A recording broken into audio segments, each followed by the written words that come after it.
If you want to improve your life, self-discipline could be the key. Self-discipline can be defined as the ability to act, meaning doing what needs to be done even when you don't feel like it. The Stoics, ancient thinkers, considered discipline a virtue alongside other qualities like perseverance, resilience, dignity, and self-control. They believed in the power of hard work and living each day wisely. Marcus Aurelius, for example, believed we should act according to nature and use the qualities we have received in life. Epictetus argued that what made Hercules a hero was facing difficulties, and Seneca taught us not to waste time and start acting now because life is short. In this video, we will explore the Stoic path with practical ideas and principles that you can apply to develop a more disciplined mind and character. Firstly, let's clearly define what self-discipline is. Self-discipline is the ability to control your impulses, emotions, and behaviors to achieve long-term goals. It's not just about willpower but about creating habits that help you maintain your goals. As American writer Jim Rohn once said, discipline is the bridge between goals and accomplishments. This means that without self-discipline, our goals remain mere dreams. Self-discipline is responsible for your growth in life, whether personally or professionally. In Stoic philosophy, we find many useful tools to develop self-discipline. Stoicism is based on self-control, and having control over our thoughts helps us control our actions and behavior. As Seneca taught us, self-discipline starts with controlling our thoughts. If you don't control your thoughts, you don't control your actions. So, how do we build self-discipline according to Stoic philosophy? First practice, have a goal. If you don't have goals in your life, it's hard to know why or how to discipline yourself. As Seneca said, life is short, and we waste most of it. Many people live without a defined purpose, spending their time on anything, believing the lie that they have no control over their own actions and decisions. The easiest way to live an undisciplined life is not to have a goal. Self-discipline begins when you discover your purpose, when you truly want to live your dreams and achieve your goals. Without clear goals, we end up wasting our energy on unimportant things or, worse, doing nothing productive. As Marcus Aurelius said, there is another type of wandering to be avoided, that of people who are busy but have no objective or clear purpose in their actions. With so many options today, keeping busy and wasting our time has become much easier. That's why developing our self-discipline has been so difficult. To truly progress, we need a clear goal to achieve, something to strive for. No matter what your dream is, defining a goal makes it easier to see how your daily actions help you achieve it. For example, if your car's tire goes flat, the goal is clear: change the tire quickly to continue the journey. Even tired, you will change the tire because you need to proceed. Having a clear goal directs your actions, minimizes frustrations, and keeps your focus on what needs to be done. The greatest source of self-discipline is having a clear reason to act. But still, many people find it difficult to find a purpose in life and feel that achieving great dreams is almost impossible. This often happens due to fear of failure and difficulty choosing just one thing because we have so many options. This excess of choices can confuse us, making us want many things but ending up not achieving anything significant. That's why it's vital to define a clear goal and focus on it, ignoring all distractions. This can be a guide for those who feel lost. As Marcus Aurelius said, stop being vague, run to the end, forget your hopes, and if your happiness matters, be your own savior while you can. Find what is truly important to you, something that represents your values and principles. Stay firm on this path, do not negotiate your goals, they are your choice, and your destiny depends on your level of self-control. If you don't know where to start, know that the most important thing is to take the first step. And an important step you can take is to like this video, subscribe to the channel, and activate notifications so you don't miss any content and contribute to our work here on YouTube. Second practice, start being diligent. According to Stephen K. Scott, author of the book, The Richest Man Who Ever Lived, diligence is the ability to be persistent and work intelligently, planned, and honestly to achieve the highest level of excellence. We can start being diligent in any area of our lives to achieve our goals. With diligence, we can transform crises into happy relationships, unsatisfying jobs into great careers, and failing businesses into successful companies. Being diligent gives us control over situations rather than being dominated by them, making us more productive instead of just succumbing to procrastination and wasting our time. Courage is one of the 4 virtues of Stoicism, and Stoics divide courage into endurance, confidence, loftiness, joy, and industriousness. Industriousness is crucial for self-discipline and means being hardworking, diligent, and dedicated. It's not enough to have self-control to reach a goal, it's also necessary to be diligent and act consistently. Marcus Aurelius, one of the greatest Stoic philosophers, commented on laziness and the importance of work. If you truly loved yourself, you would love your work and strive to be the best. When someone loves what they do, they work hard to be perfect.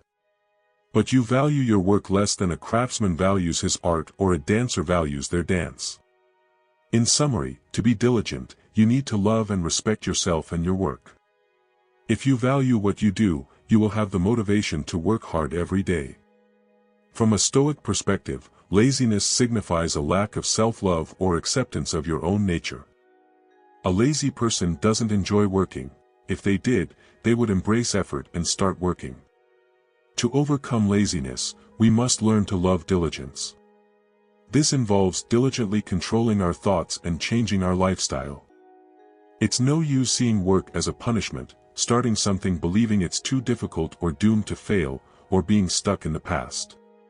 Self-discipline is a lifestyle that involves doing everything with care and dedication.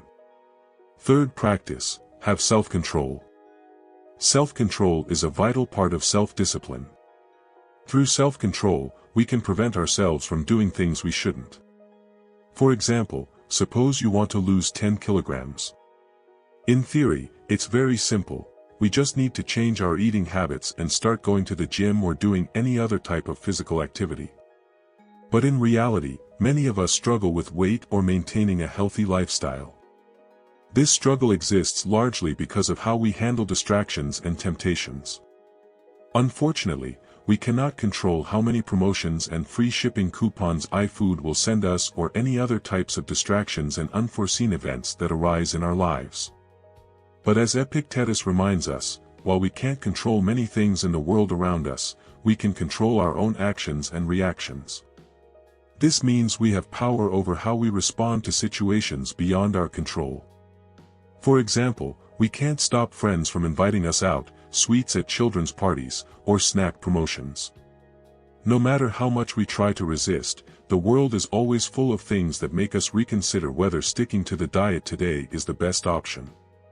Of course, we could delete all the apps, decline all invitations, and cut contact with anyone offering us sweets or junk food, but we would still be fighting the wrong battle, using our energy to control the external environment instead of strengthening our own self-control. To overcome this, we need to be more resilient, ignore temptations to maintain a diet, and learn to have the same strength in life when we have a goal. If we are strong enough to resist the temptations that arise, nothing can stop us from completing what we started. Self-control requires constant practice. We need to improve it by repeatedly facing challenges and strengthening our ability to say no. The more times we overcome distractions and temptations, the less influence they will have on us. When these temptations lose their power over us, we achieve what the Stoics call, join our Stoicist journey at Buy Me a Coffee. Support with a donation or as a member and have a voice in our community. Every coffee fuels our mission to share wisdom. Be our pillar, make a difference today. True freedom. Fourth practice, be consistent. Being consistent means sticking to something faithfully. For example, every day, right after waking up, you make your bed. You do this religiously every day without making excuses or exceptions. This is an example of consistency because you perform this task every day, regardless of circumstances. Self-discipline is essentially the habit of being consistent and staying self-motivated to do something repeatedly until your actions become automatic and start yielding results. This reflects the Stoic belief in the importance of focusing on the process and actions within our control. Consistency helps you resist and persist on days when you want to give up, when you get up and want to do the bare minimum at work, train however you can at the gym, or eat anything. The simple act of doing something every day builds mental endurance. This is one of the fundamental teachings of Roman Emperor Marcus Aurelius. You should build your life action by action and be content if each one achieves its goal as much as possible, and no one can stop you from doing that. It is much better to take small steps over a long period than to take huge steps for a very short period. When we feel motivated to do something, we want to take huge steps. The problem is that most of the time, we take giant steps and then give up. A classic example is Joanna, who, all excited, decided to join a gym and, feeling very confident, signed up for an annual plan. This excitement only led to action in the first few days. Now, after almost 3 months of paying for the membership, Joanna has only attended a few times during the first weeks. Motivation gives us the initial push, but we need to work to achieve our goals, which requires effort and repetition. There are no shortcuts to achieving important things like learning to drive, getting fit, progressing professionally, improving as a person, or finishing studies. We can be very motivated, but we won't get anywhere without consistency. Fifth practice: the responsibility is yours. One of the things we are most trained to do is to shift blame or transfer responsibility to someone or something else. You need to ask yourself, do I really want to be disciplined? Do I truly want to take control of my life and be responsible for my choices? While you might not be at fault for everything that happens in your life, building your self-discipline depends on identifying what you can control and taking responsibility for those things. Just as we learn to feel self-pity and get more attention by being victims, we can learn to take full responsibility for our lives. Only those with mental strength can take responsibility for their actions. When Marcus Aurelius says, "Do your work without complaining," he encourages us to adopt an attitude of acceptance and resilience.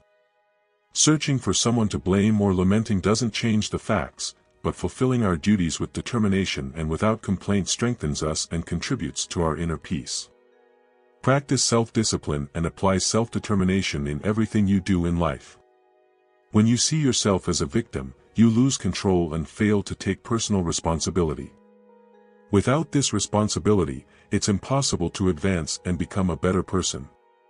Responsibility is entirely yours. When we recognize this, we conserve energy and stay focused on what truly matters, instead of getting lost in complaints and dissatisfaction. This attitude aligns with Stoic philosophy, which teaches us to accept events and focus on our actions and attitudes, as they are the only things we truly control. Sixth practice: start small.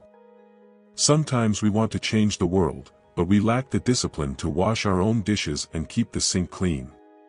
In the words of Marcus Aurelius, we must discipline ourselves in small things and then progress to things of greater value. Marcus Aurelius reminds us that starting with small daily actions is crucial for developing the self-discipline to face bigger challenges. When we discipline ourselves in simple tasks like maintaining an organized routine, being punctual, or simply keeping promises to ourselves, we prepare to handle more difficult situations in the future. In Stoic philosophy, focusing on small actions and turning them into habits strengthens our mind and character. This helps us become more consistent and determined when facing significant challenges. Additionally, this practice helps us stay present and attentive at the moment. Each small disciplined action is an opportunity to practice mindfulness, which improves our ability to handle stress and distractions. Seventh practice: the marshmallow test. Our ability to resist temptation and maintain our goals is called self-discipline. In the late 1960s, a study at Stanford University became famous worldwide as the marshmallow test. Essentially, the test went like this: children aged 3 to 6 were given a marshmallow. They could eat it immediately or wait for a set period to be rewarded with 2 marshmallows. Some devoured the marshmallow right away, while others held out. Researchers followed these children for many years and found that those who managed to maintain self-control became more successful teenagers and adults in various areas of life. Immediate pleasure is one of the greatest saboteurs of self-control. It comes through that snack we eat after lunch, the swipe up on Instagram stories, hanging out with friends instead of studying for an exam, smoking to relax, watching pornography, or taking medication. Delaying our satisfaction means resisting immediate pleasures to obtain greater rewards in the future. This ability involves self-control and discipline. You deny yourself now to get something much better later. When we can't resist and give in to every immediate pleasure offered, we become prisoners of our most primitive instincts. By seeking only freedom and immediate pleasure, we become captives of our desires. But when we seek discipline, we find true freedom. 8th practice: ignore those who discourage you. Motivation is overrated. We often give it more credit than it deserves. Discipline, on the other hand, is often viewed negatively because it seems exhausting, rigid, and reminiscent of authoritarian regimes. Therefore, whenever you start to act or even declare to yourself that you have a new purpose and will do whatever it takes to achieve it, you will find people who try to bring you down. It's impossible to step out of your comfort zone and start acting without bothering those who are idle. Consciously or unconsciously, people will try to sabotage and demotivate you. Marcus Aurelius teaches us how to deal with others' criticisms and judgments. Instead of getting upset or responding negatively, he suggests that we understand who the critics are. This helps us realize that their words say more about them than about us and frees us from the anxiety of trying to please everyone or worrying too much about others' opinions. This idea is very useful today, as we are constantly exposed to criticism on social media and at work. By thinking this way, we can focus more on our growth and be authentic, rather than worrying about what others think. This helps maintain peace of mind and strengthens our character, allowing us to follow our values and goals. 9th practice: identify your role models. You've likely heard that people who spend a lot of time together start to become more alike. This happens because we learn not only by studying or hearing stories but also through interaction and observation of others' behavior. The people we associate with strongly influence our actions and thoughts. That's why the Stoic Emperor Marcus Aurelius said to socialize with men of good character in order to model your life after theirs. Whether you choose someone from the present or the past, it highlights the importance of carefully selecting your companions. By surrounding ourselves with people we admire, we begin to model their qualities. For example, when you spend time with or observe a disciplined person, you learn to increase your own discipline. These observations are valuable because these individuals have already mastered the skills we are trying to develop. However, the same applies to modeling negative habits of those around us, which is why it's important to be selective with our company and mindful of the influences around us. This exchange of influences is a two-way street. We are shaped by the people around us, and we also influence them. Always remember that we are touched by the character of those we associate with, and we leave our marks as well. This makes us consider both who we want to be influenced by and what marks we want to leave on others. Thinking this way helps us better choose our friendships and the environments we want to be in. 10th practice: rely on yourself. Often, our discipline depends on external factors: a boss to remind us of a deadline, a bank notification to pay a bill on time, or a friend to start going to the gym with us. Self-discipline means controlling your own behavior by setting and following your own rules and routines without needing others to tell you what to do. It is essentially knowing how to organize yourself and maintain that organization independently.